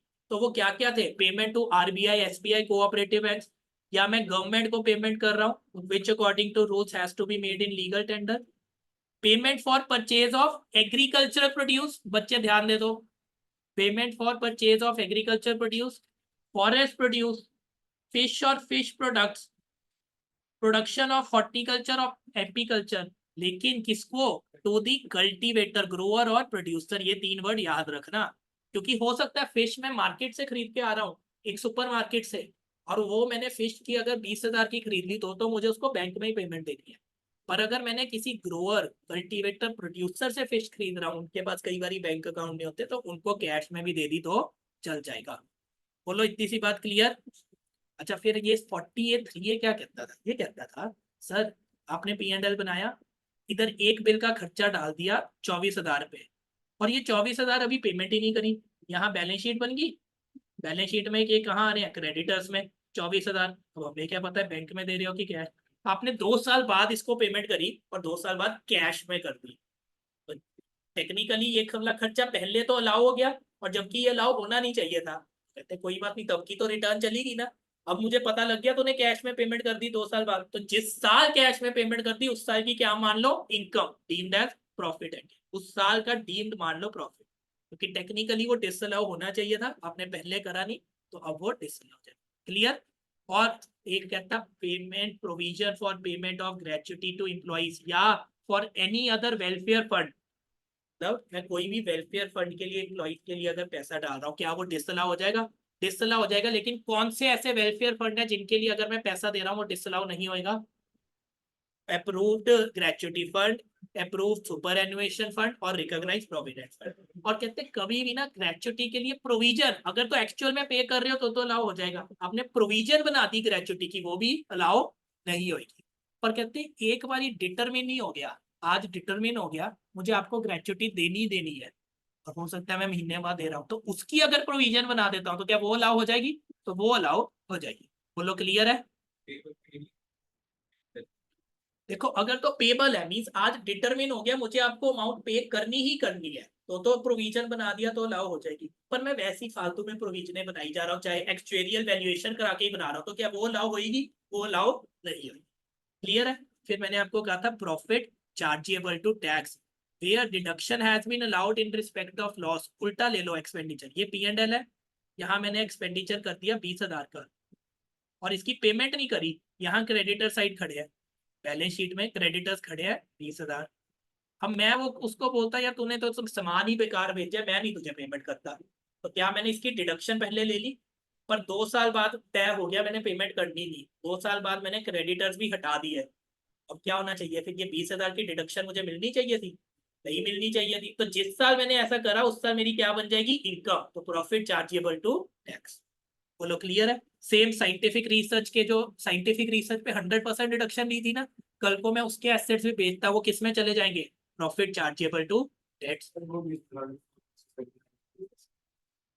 वो आपका था 35 AD में, 35 AD में वैसे अभी बताओ, एक मिनट रुक जाओ। बैड डेट्स का मुझे बताओ, बैड डेट्स अलाउ हो जाते थे जब मैं राइट ऑफ करता हूँ, पर अगर मैं रिकवर कर लूं तो जिस साल रिकवर कर ले उस साल क्या बन जाएंगे मेरे? इनकम बन जाएगी। तो मतलब कि प्रॉफिट चार्जेबल टू टैक्स जिस साल मैंने बैड डेट्स क्या कर लिए? रिकवर कर लिए। बात समझ आ रही है ये क्या क्या हम कर रहे हैं? अच्छा अब एक बात ये बता दो, additional depreciation second hand assets पे मिलती थी कि न्यू एसेट्स पे मिलती थी? New assets. अब आ जाओ 35 AD, 35 AD कौन सा था आपका? स्पेसिफाइड बिजनेस साइंटिफिक रीजन 35 था। तो 35 AD में भी ना ये लिखा था कि आपको कौन से खरीदने हैं? न्यू एसेट्स खरीदने हैं, और बिजनेस भी न्यू होना चाहिए, स्प्लिट करके नहीं बना होना चाहिए, रिकंस्ट्रक्शन करके नहीं बना होना चाहिए, एसेट्स न्यू खरीदने होने चाहिए। पर उसमें लिमिट दे दी, कहते न्यू तो खरीदे होने चाहिए, 20% एसेट्स टोटल एसेट्स के क्या हो सकते हैं? सेकेंड हैंड हो सकते हैं एक तो। और कहते क्या होता है, आप स्पेसिफाइड बिजनेस करना चाहते हो मींस कोई भी जो होटल सेटअप करने का, कई बार ना ऐसे इक्विपमेंट्स होते हैं जो इंडिया में मिलते ही नहीं, हमें बाहर से मंगाने पड़ते हैं, पर बाहर से मंगाते हैं वो बहुत ही महंगे होते हैं, वो बिजनेसमैन कहते हैं सरकार मैं कैसे इतने महंगे बनवा लूं, पर अगर मैं मंगवा लूंगा तो मेरा काम बहुत अच्छा चलेगा। सरकार कहती कोई नहीं, और कहते हैं मैं ना नए एसेट ही मंगवा सकता, वो बहुत महंगे हैं बाहर से, तो मुझे सेकेंड हैंड ही खरीदना पड़ेगा। सरकार कहती कोई नहीं। अगर तू बाहर से सेकेंड हैंड एसेट खरीद रहा है फॉरेन से मीन्स, और इंडिया में लेके आ रहा है स्पेसिफाइड बिजनेस के लिए, एडिशनल डेप्रिसिएशन के लिए नहीं है, ये याद रखना, स्पेसिफाइड बिजनेस के लिए अगर तो फॉरेन से एसेट खरीद के इंडिया में ला रहा है चाहे वो सेकंड हैंड क्यों ना आए, उसको हम ऐसे ट्रीट करेंगे जैसे कि वो नया एसेट है। अगर तो बाहर से सेकंड हैंड एसेट खरीद के इंडिया लेके आ रहा है स्पेसिफाइड बिजनेस के लिए, तो उसको हम कैसे ट्रीट करेंगे? जैसे कि वो नया एसेट है, मींस उसकी डिडक्शन दे देंगे, प्रोवाइडेड उस पर किसी भी बंदे ने डेप्रिसिएशन ना हो। वो ये इंडिया में और बाहर भी, बाहर से इतना लेना देना नहीं, हम तो हम टेक्निकली इंडिया का ही देखते। क्लियर है बच्चे? अब आगे बढ़ लो, मैं ये सेक्शन हो गया। उसके बाद हम आगे certain deduction to be allowed on actual payment basis. सुन लो बच्चे, वैसे तो बिजनेस को पीजीपीपी में इनकम कंप्यूट करने के कितने मेथड होते हैं? कैश बेसिस ऑफ अकाउंटिंग और mercantile basis of accounting. Mercantile basis of accounting का मतलब अगर मैं उधारी पे भी खर्चा कर रहा हूं तो वो मुझे अलाउ हो जाएगा, अलाउ हो जाएगा। पर सरकार कहती कुछ एक्सपेंसेस ऐसे हैं जो कि अगर तू एक्चुअल पेमेंट करेगा ना तो ही अलाउ होंगे, अगर एक्चुअल पेमेंट नहीं कर रहा तो जिस साल एक्चुअल पेमेंट करेगा उस साल अलाउ हो जाएगा। समझ आ गई? वो कौन कौन से खर्चे हैं? इतने सरकार कहती मेरे ही टैक्स, आप कहोगे सर टैक्स तो अलाउ ही नहीं होता, इनकम टैक्स, अरे इनकम टैक्स में जीएसटी हो गए या कोई भी सरकार के स्टेट टैक्सेस हो गए, ड्यूटी, सेस और fees under any law for the timing in force, not only income tax, any law, ठीक है। कंट्रीब्यूशन टू प्रोविडेंट फंड और सुपर एनुएशन फंड और ग्रेचुटी फंड और any other fund for the welfare of employees. लेकिन ये कौन सा contribution आएगा, एम्प्लॉयर्स कंट्रीब्यूशन की एम्प्लॉई कंट्रीब्यूशन? एम्प्लॉयर, क्योंकि एम्प्लॉई तो एक दिन भी लेट कर दिया लॉ होएगा ही नहीं। क्लियर है? ठीक है, फिर आ जाओ, बोनस कमीशन मैं एम्प्लॉइज को दे रहा हूँ, बैंक्स को इंटरेस्ट दे रहा हूँ, वो भी कब अलाउ होना चाहिए? अगर मैंने एक्चुअली में पे करा है, या any leave salary payment in lieu of any leave encashment मिलते थे ना, वो भी कब अलाउ होंगे? अगर मैंने एक्चुअल में पे कर गया है। रेलवेज को पेमेंट कर रहा हूँ रेलवेज का एसेट यूज करने के लिए, वो भी कब अलाउ होंगे? अगर मैंने एक्चुअल में पेमेंट करी है। पर इसमें भी वही रूल था जो टीडीएस में लगता था। जैसे ये P&L बन रहा है 23-24 का, 23-24 में मैंने बैंक को इंटरेस्ट देना था, कितना देना था? 2 लाख रुपया, पर मैंने दिया नहीं। पर मैं जाके देता हूँ 25-26 में, 25-26 में ये 2 लाख पे करता हूँ, तो 23-24 में ये खर्चा अलाउ होएगा कि नहीं होएगा? 23-24 में डिसअलाउ हो जाएगा, लेकिन 25-26 में अलाउ हो जाएगा। जिस साल पे करूंगा उस साल खर्चा अलाउ हो जाएगा। पर कहते हैं इस साल की रिटर्न की ड्यू डेट से पहले, इस साल की रिटर्न की ड्यू डेट क्या हो सकती है? या तो 31 जुलाई या 31 अक्टूबर 2024। कहते हैं अगर इनकी ड्यू डेट से पहले भी मैं पैसा भर देता हूँ ना, तो मानना जाएगा मैंने इसी साल भर। क्लियर है? लेकिन ये सिर्फ किसके लिए देखा जाएगा? जिस साल के लिए ये खर्चा एक्चुअली में था। अगले साल अगर इससे लेट कर देता हूँ रिटर्न की ड्यू डेट से, फिर तो जिस साल पे करा है उस साल खर्चा अलाउ हो जाएगा। बोलो क्लियर है? फिर मैंने बताया था इसमें एक खर्चा न्यूली ऐड हुआ है, वो कौन सा है? MSME एक्ट वाला, micro small medium enterprises act है, लेकिन एप्लीकेबल सिर्फ किस पे है? माइक्रो और स्मॉल एंटरप्राइज। मैंने कुछ सामान खरीदा माइक्रो और स्मॉल एंटरप्राइजेज से, सरकार चाहती है मैं उनको टाइम से पेमेंट कर दूं, तो टाइम से पेमेंट कर दो। सरकार कहती अगर तो तू उनको टाइम से पेमेंट कर देता है तो तुझे खर्चा मिल जाएगा, नहीं तो फिर जिस साल पेमेंट करेगा उस साल खर्चा मिलेगा। इसमें रिटर्न की ड्यू डेट वाला कोई कंसेप्ट नहीं है। कोई टाइम लिमिट्स मुझे बता सकता है इसमें क्या पड़ी थी? 30 डेज नहीं थी बच्चे। अगर तो रिटर्न एग्रीमेंट है तो मैक्सिमम 45 डेज हो सकती है, मैक्सिमम। अगर रिटर्न एग्रीमेंट नहीं है तो 15 दिन। अगर इस टाइम फ्रेम के बीच में पेमेंट कर देता हूं तो डिडक्शन उसी साल मिल जाएगी, नहीं तो जिस साल पेमेंट करूंगा उस साल खर्चा डिडक्शन मिलेगी। बोलो क्लियर है? उसके बाद हमने ये करा था 43CA, ये किसके लिए था? लैंड और बिल्डिंग और बोन। ये जो हमने सेक्शन करा था कैपिटल गेन में, बिल्कुल उसके सिमिलर है, स्टैम्प ड्यूटी वैल्यू से रिलेशन है। अगर मैं कोई भी प्रॉपर्टी अपनी स्टैम्प ड्यूटी वैल्यू से नीचे की बेचता हूँ, तो मुझे देखना है जितनी की भी कंसीडरेशन थी उसका क्या करता था पहले? 110%। फिर 110% को कंपेयर करता था SDV से। अगर तो SDV ज्यादा होती थी तो कंसीडरेशन SDV लेता था। अगर SDV कम है तो एक्चुअल कंसीडरेशन को क्या मान लेता था? अपनी। यही करा था हमने इसमें। बस क्वेश्चन क्या था सर? स्टैम्प ड्यूटी वैल्यू किस दिन की लेंगे? डेट ऑफ एग्रीमेंट की कि डेट ऑफ ट्रांसफर की? अगर तो डेट ऑफ एग्रीमेंट पे कुछ भी पैसा बैंक में आ गया हो तो डेट ऑफ एग्रीमेंट की, नहीं तो डेट ऑफ ट्रांसफर की। ये सारी चीजें याद आ रही हैं? ये बिजनेस में भी सेम सेक्शन है, बिजनेस में भी सेम सेक्शन है। 43CA खत्म, फिर हम आगे 44AB टैक्स ऑडिट का सेक्शन आ गया। 44AB क्या कहते हैं? Tax audit. बिजनेस के केस में टैक्स ऑडिट किसको कराना है? बिजनेस के केस में 44AB सेक्शन में हम आ गए। बिजनेस के केस में टैक्स AB सेक्शन जरूर याद रखना है, 44AB। 43CA जरूर याद रखना है। टैक्स ऑडिट बिजनेस के केस में किसको कराना है? जिसकी टर्नओवर 1 करोड़ से ऊपर हो उसको टैक्स ऑडिट कराना ही कराना है। लेकिन ये 1 करोड़ से लिमिट बढ़कर 10 करोड़ हो जाती है कब? 95% of the receipts and payment should be through bank, या इसको ये कह लो लेस देन और इक्वल टू 5% बैंक में आना चाहिए कैश में, सॉरी बैंक में नहीं कैश में पैसा होना चाहिए, एंड लेस देन और इक्वल टू 5% पेमेंट भी कैश में। तो लिमिट 1 करोड़ से बढ़कर कितनी हो जाएगी? 10 करोड़। प्रोफेशनल्स के लिए लिमिट ये क्या थी? 50 लाख। 50 लाख सर बढ़कर कुछ होती थी? वो प्रिजम्पटिव के लिए थी। टैक्स ऑडिट में प्रोफेशनल्स के लिए सिर्फ 50 लाख ही है। ये क्लियर हो गया बच्चों? उसमें तो नहीं कोई डाउट? अच्छा, फिर हमने प्रिजम्पटिव में, 1 मिनट लिंकेज करा रहा हूँ, प्रिजम्पटिव के कितने सेक्शन थे? 44AD, डी फॉर दिल्ली, वो था बिजनेस के लिए। 44ADA प्रोफेशनल के लिए, और 44AE किसके लिए था? ट्रांसपोर्टर के लिए।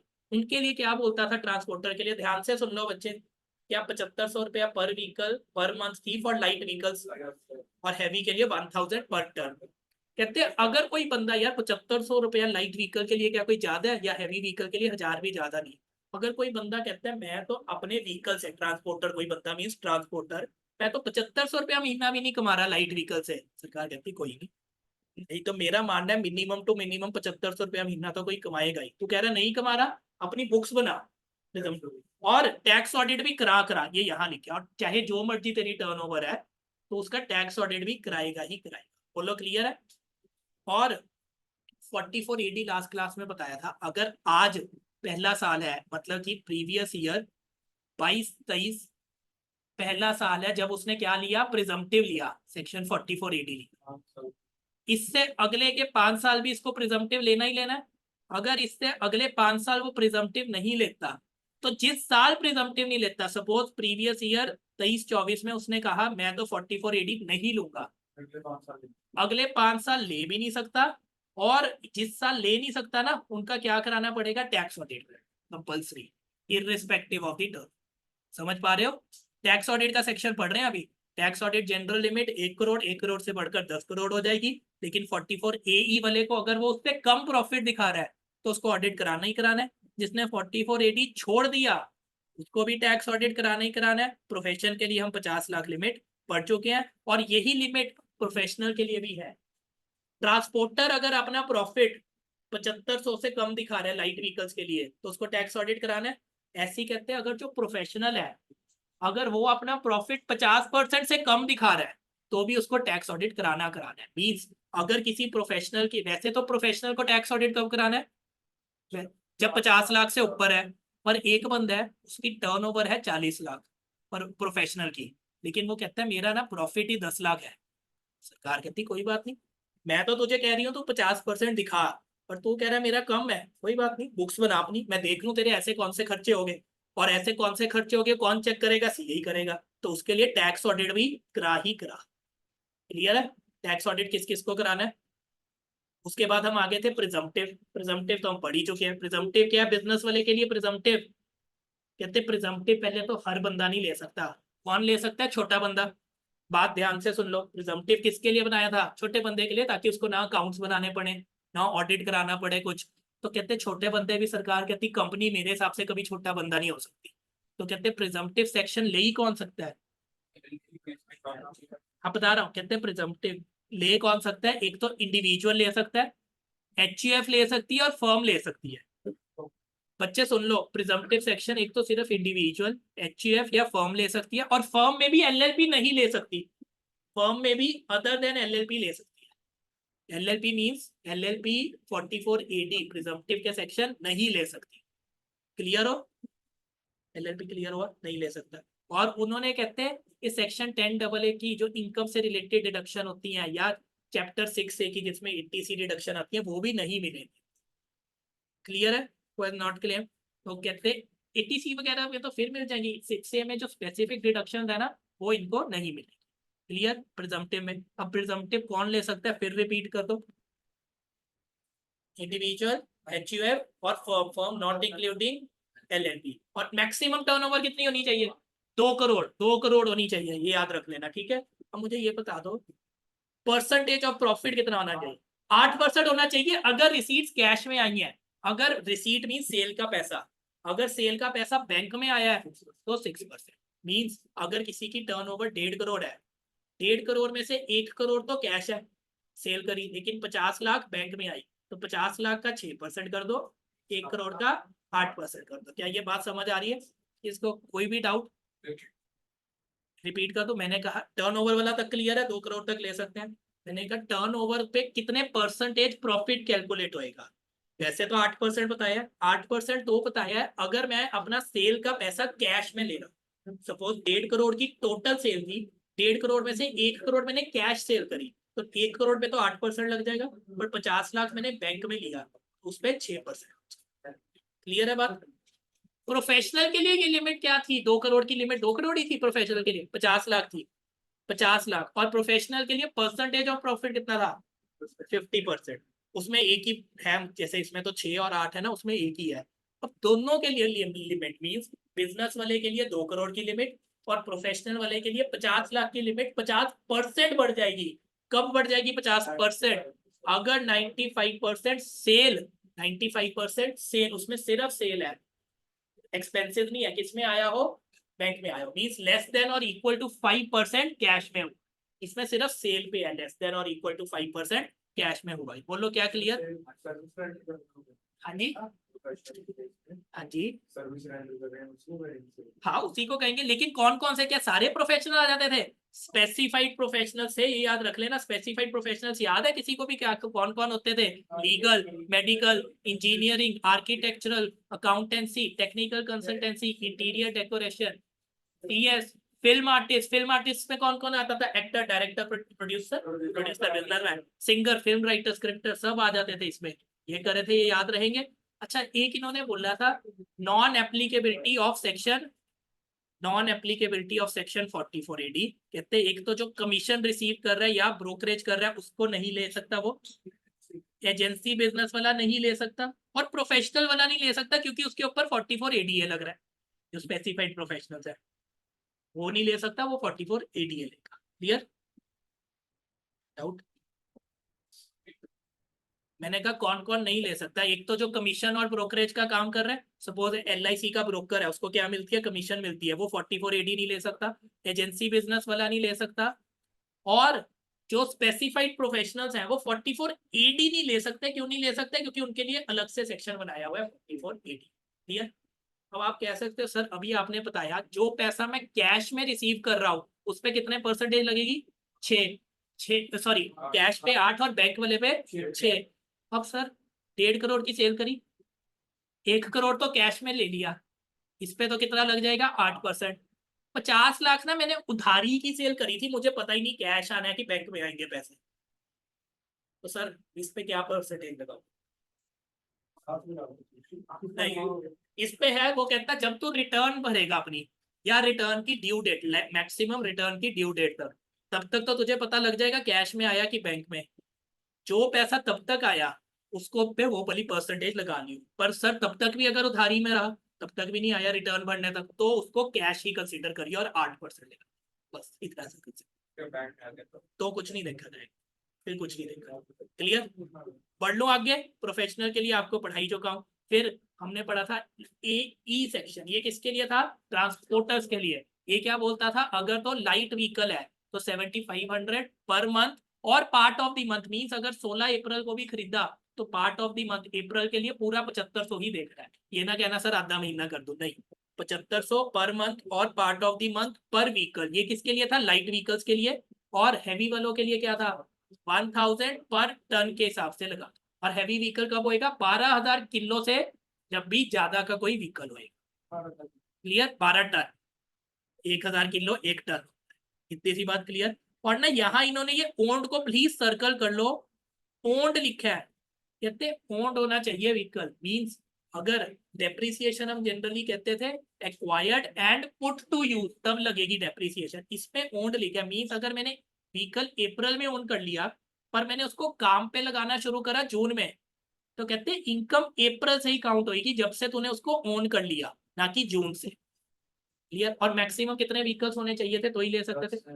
At any point of time है, एट एनी पॉइंट, मतलब अगर किसी भी महीने 11 व्हीकल्स हो गए ना तो आप ये वाला सेक्शन नहीं ले सकते, चाहे बाद में आपने उसको एक व्हीकल को बेच भी दिया है, तो किसी भी टाइम पे आपके पास 10 या 10 से कम व्हीकल्स होने चाहिए। हाँ,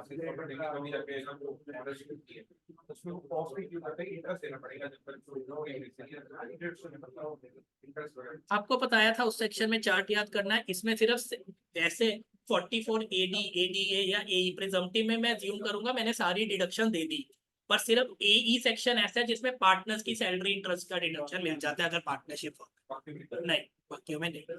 अच्छा चलो फिर हम आगे थे composite income. Composite income means partly agriculture and partly business. इसमें हमने क्या करा था? कुछ ऐसे प्रोफेशन है like tea leaves, T, coffee, rubber, 3 चीजें करे थे। इनमें से हायर साइड वाली एग्रीकल्चर माननी होती थी, लोअर साइड वाली बिजनेस माननी होती थी। तो इसमें हमने करा था टी के केस में 60% एग्रीकल्चर, रबर के केस में 65% एग्रीकल्चर, कॉफी के केस में अगर तो उस पर 2 प्रोसेस करे हैं तो 75% एग्रीकल्चर, अगर 4 प्रोसेस कर दिए तो 60% एग्रीकल्चर, और बाकी क्या हो जाएगी मेरी बिजनेस इनकम। यहाँ पे हमारा पूरा का पूरा समरी वीडियो खत्म हो गया है, ये आपके रेफरेंस के लिए है, इसको भी हम अपलोड कर देंगे और इसको आपको जब देखना होगा तो आप देख सकते हैं।